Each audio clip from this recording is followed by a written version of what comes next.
Open cast का production जो है वो 1980 से पूर्व चालू था, यानी ये जमीन ब्रोकन बिफोर 1980 थी। उसी अहर्ता के तहत यहाँ से गई हुई रिपोर्ट के आधार पर एनवायरमेंटल क्लियरेंस ओपन कास्ट को हासिल हो गया। तत्काल आप बहुत जल्द एक गिरिडीह ओपन कास्ट माइन है जिसका आप रीओपनिंग देखेंगे 3-4 महीने के अंदर। काफ़ी कार्रवाई उस पर कर ली गई है। प्रॉफिट में भी आ जाएगा, साथ में यहाँ इलाका का आदमी को रोजगार मिलेगा। इसका साथ साथ हम लोग जो 4 मेगावाट सोलर प्लांट चालू कर दिए हैं और 200 मेगावाट सोलर प्लांट और हम लोग चालू करने का प्रयास में है। गिरिडीह का इकलौता सरकारी उपक्रम सीसीएल गिरिडीह अपने अंदर गौरवशाली इतिहास समेटे हुए हैं। 1857 में शुरू हुए इस कोलियरी ने इस पूरे इलाके को पहचान के साथ आर्थिक मजबूती दी है, मगर कुछ वर्षों से यह कोलियरी घाटे में चल रही थी। इस एरिया के 2 माइंस बंद भी रहे हैं, फिर पुनः एक माइन शुरू हुआ है और दूसरा माइंस भी शुरू होने के कगार पर है। माइंस को जल्द से जल्द आरंभ करने के प्रयास में प्रबंधन के अलावा मंत्री सह गिरिडीह विधायक सुदेव्य कुमार सोनू, गांडेय विधायक कल्पना मुर्मू सोरेन जुटे हुए हैं। बता दें कि सीसीएल गिरिडीह कोलियरी ने ओपन कास्ट माइन से कोयला का उत्पादन जल्द ही आरंभ होने की संभावना बढ़ गई है। माइंस को पर्यावरण मंजूरी मिल चुकी है, अब सीटीआई और सीटीओ का इंतजार है। इन दोनों प्रमाण पत्र मिलते ही माइन से उत्पादन शुरू हो जाएगा।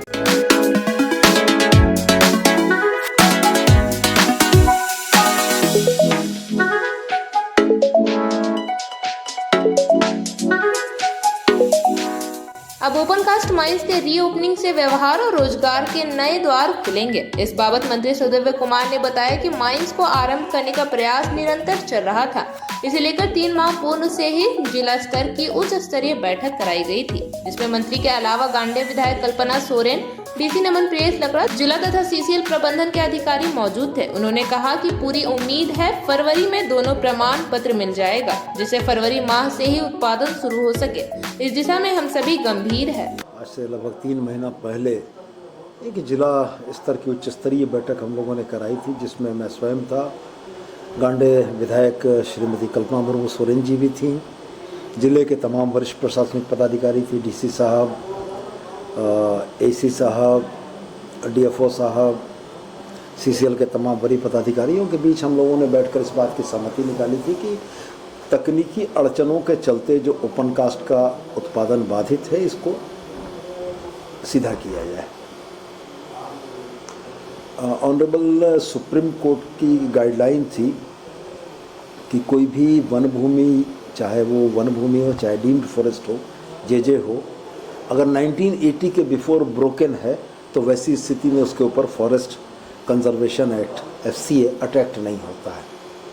तो सीसीएल के तरफ से 1980 से पूर्व उत्पादन के तमाम प्रामाणिक दस्तावेजी आंकड़े प्रस्तुत किए गए, जिसके आधार पर डीएफओ इस बात के लिए संतुष्ट हुए कि ओपन कास्ट का प्रोडक्शन जो है वो 1980 से पूर्व चालू था, यानी ये ज़मीन ब्रोकन बिफोर 1980 थी।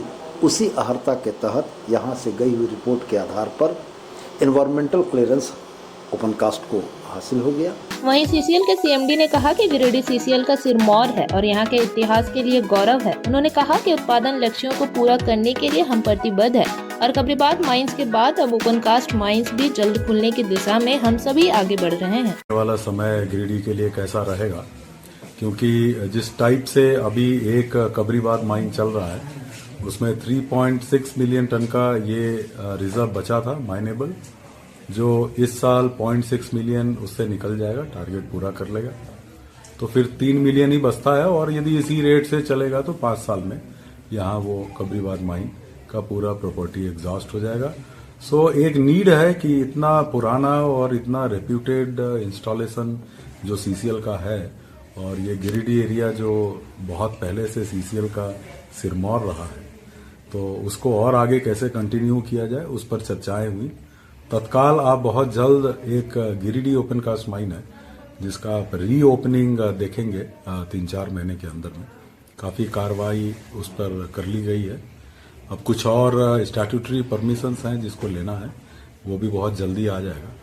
और मैं उम्मीद करता हूं कि जितनी अच्छी टीम यहाँ की है और जिस तरीके से चौधरी साहब ने इस टीम को लीड किया है, डेवलप किया है, ये टीम डेफिनेटली इस साल 0.6 मिलियन से अगले साल 1.3 मिलियन टन के आसपास में ये प्रोडक्शन टारगेट अपना अचीव करेगा।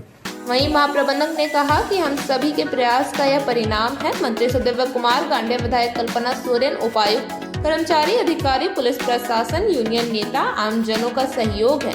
आने वाले दिनों में हम गुणवत्तापूर्ण उत्पादन करेंगे, जिससे घाटा खत्म होगा और रोजगार बढ़ेगा। इसमें आपका इस साल का जो टारगेट है 6 लाख, हमारा काबरीबाद ओसीपी में आपका 6 लाख का टारगेट है। वो 6 लाख टारगेट हमारा हो जाएगा। अभी तक 3,92,000 का लगभग हो चुका है। अभी हमारा 2400 करके पर डे करना है, तो एक मशीन और बढ़ा दिया जा रहा है, तो हमारा ये टारगेट इस साल का हो जाएगा। और जहां गिरिडीह ओसीपी का सवाल है, उसमें हम लोग का 7 लाख का इसी हम लोग का सीआर का तरफ से मिल गया है। अभी सीटीई और सीटीओ हम लोग 2 महीने का अंदर ले लेंगे, साथ में कॉन्ट्रेक्चुअल मोड में हम लोग जाएंगे। तो उसके लिए हम लोग उम्मीद करते हैं कि अप्रैल महीना से, मतलब 25-26 वित्तीय वर्ष से हम लोग गिरिडीह भी चालू कर देंगे। तो गिरिडीह भी अगर अप्रैल महीने में चालू हो जाएगा तो 7 लाख तक प्रोडक्शन वहां से भी हो सकता है। और हमारा गिरिडीह एरिया 1.3 मिलियन तक चल जाएगा। 1.1 में ब्रेक इवन पॉइंट है। इसमें हमारा Giridih area all time highest production करने जाएगा और साथ में प्रॉफिट में भी आ जाएगा। साथ में यहाँ इलाका का आदमी को रोजगार मिलेगा। इसका साथ साथ हम लोग जो 4 मेगावाट सोलर प्लांट चालू कर दिए हैं और 200 मेगावाट सोलर प्लांट और हम लोग चालू करने का प्रयास में है। हमारा चेयरमैन साहब, सीएमडी साहब सब इसके लिए पूरा योगदान दे रहा है। आप देख रहे हैं द जोहार।